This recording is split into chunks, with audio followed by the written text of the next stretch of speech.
Hello friends, आज के इस वीडियो में हम क्लास 11 एनसीईआरटी सोशियोलॉजी का जो बुक नंबर 2 है जिसका नाम है समाज का बोध। तो उस बुक का जो चैप्टर नंबर 5 है भारतीय समाजशास्त्री, इस चैप्टर को हम डिटेल में समझेंगे। ठीक है, गवर्नमेंट एग्जाम के पॉइंट ऑफ व्यू से।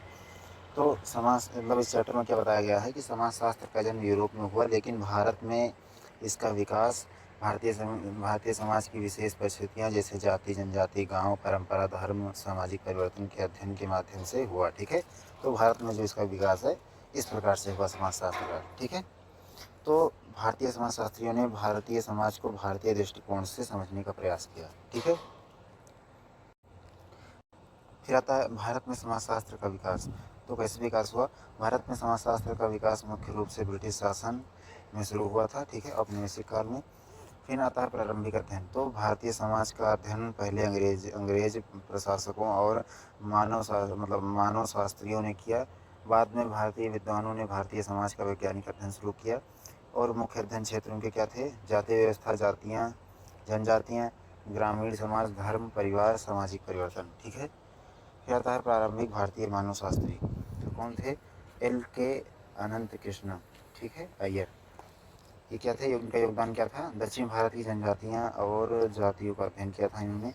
भारत में सामाजिक मानव शास्त्र के अग्रणी विद्वानों में गिने जाते हैं। ठीक है, विभिन्न समुदायों की संस्कृति और जीवन पद्धति का विस्तृत वर्णन किया था इन्होंने। ठीक है, फिर आता है शरद चंद्र राय। तो इन्होंने भारतीय मानव शास्त्र का इन्हें जो है भारतीय मानव शास्त्र का जनक कहते हैं। तो इनका योगदान क्या था? मुंडा, उरांव और अन्य जनजातियों का गहन अध्ययन, जनजातियाँ और जीवन को उनके अपने दृष्टिकोण से समझने का प्रयास किया था इन्होंने। क्षेत्रीय अध्ययन को महत्व दिया था। ठीक है, फिर आता है G.S. घुर्रे।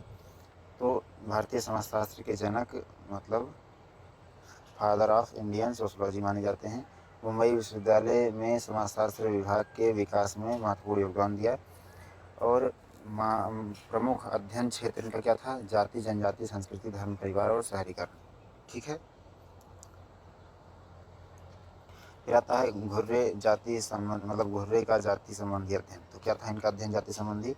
इन्होंने जाति की प्रमुख विशेषताएं बताई, जैसे समाज का खंडों में विभाजन, ऊंच नीच का क्रम, अंतर्विवाह, भोजन एवं सामाजिक संपर्क पर प्रतिबंध, पारंपरिक व्यवसाय, धार्मिक विशेषाधिकार और प्रतिबंध। ठीक है, फिर आते हैं जनजातियों पर विचार। तो घुर्रे का मत था कि भारत की अनेक जनजातियां मुख्य धारा के हिंदू समाज से जुड़ी हुई हैं और समय के साथ उनका सामाजिक एकीकरण हुआ है। इस दृष्टिकोण पर बाद में कई विद्वानों ने बहस भी की। ठीक है, फिर आते हैं D.P. मुखर्जी। ये कौन थे? D.P. मुखर्जी भारतीय संस्कृति, परंपरा और आध्यात्मिकता के प्रमुख समाजशास्त्री थे। परंपरा, ठीक है, तो उनके अनुसार परंपरा समाज को समझने की, उनकी परंपराओं को समझने उनके अनुसार क्या था? भारतीय समाज को समझने के लिए उनकी परंपराओं को समझना आवश्यक है। ठीक है, तो परंपरा की विशेषताएं यह स्थिर नहीं होती हैं, समय के साथ बदलती रहती हैं, अतीत और वर्तमान के बीच संबंध बनाए रखती हैं। ठीक है, फिर आते हैं परिवर्तन। तो D.P. मुखर्जी के अनुसार भारत में परिवर्तन केवल पश्चिमी प्रभाव नहीं बल्कि भारतीय परंपराओं के भीतर से उत्पन्न होता है। उन्होंने श्रुति, स्मृति और अनुभव को भारतीय परंपरा और परिवर्तन महत्वपूर्ण आधार माना। ठीक है, फिर आते हैं A.R. देसाई। ये कौन थे? तो A.R. देसाई भारत के प्रमुख मार्क्सवादी समाजशास्त्री थे। इनका मुख्य विचार कौन था? तो उन्होंने भारतीय समाज का अध्ययन ऐतिहासिक भौतिकवाद और के आधार पर किया। इनका अध्ययन क्षेत्र क्या था? भारतीय राष्ट्रवाद, राष्ट्र, किसान वर्ग, ग्रामीण समाज। ठीक है, फिर आते हैं फिर आता है भारतीय राष्ट्रवाद। तो उनकी प्रसिद्ध पुस्तक social background of Indian nationalism में बताया गया है कि भारतीय राष्ट्रवाद सामाजिक और आर्थिक परिवर्तनों से हुआ। भारतीय राज्य, देसाई का मानना था कि स्वतंत्रता के बाद भी राज्य पर पूंजीवादी वर्गों का प्रभाव बना रहा और सामाजिक असमानताएं पूरी तरह समाप्त नहीं हुई। ठीक है, फिर आते हैं M.N. श्रीनिवास। ठीक है, तो M.N. श्रीनिवास भारत के सबसे प्रसिद्ध समाजशास्त्रियों में से एक हैं। उन्होंने ग्रामीण भारत और जाति व्यवस्था का प्रत्यक्ष क्षेत्रीय अध्ययन किया। ठीक है, संस्कृतिकरण।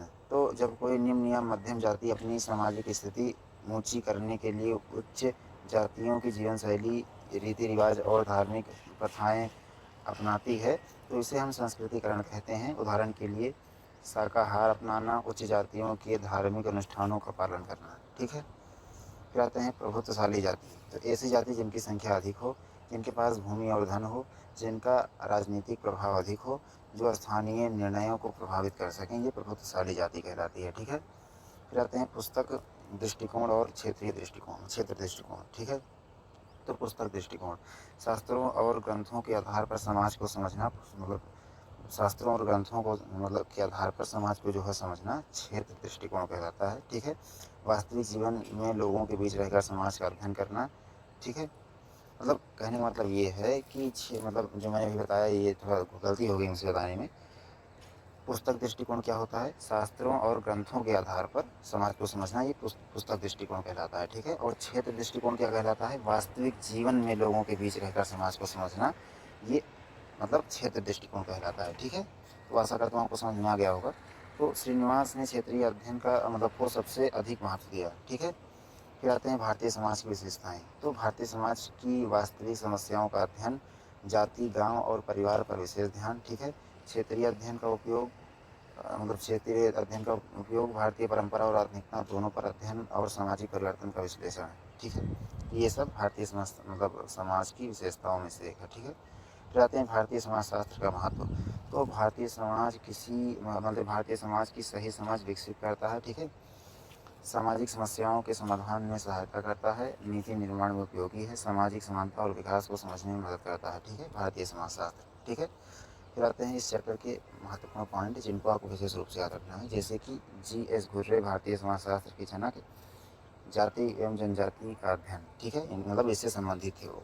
फिर D.P. मुखर्जी किससे संबंधित थे? परंपरा और परिवर्तन के समाजशास्त्री थे वो। A.R. देसाई भारत के प्रमुख मार्क्सवादी समाजशास्त्री थे। M.N. श्रीनिवासन संस्कृतिकरण, प्रभुत्वशाली जाति और क्षेत्रीय अध्ययन से संबंधित थे। शरत चंद्र राय भारतीय मानवशास्त्र के अग्रणी विद्वान थे। L.K. अनंत कृष्ण अय्यर दक्षिण भारत की जातियों और जनजातियों का अध्ययन मतलब इन्होंने विशेष रूप से किया था। तो आशा करता हूँ आपको वीडियो अच्छा लगा होगा। अच्छा लगा हो तो वीडियो को लाइक करें, चैनल को सब्सक्राइब करें। ठीक है। धन्यवाद।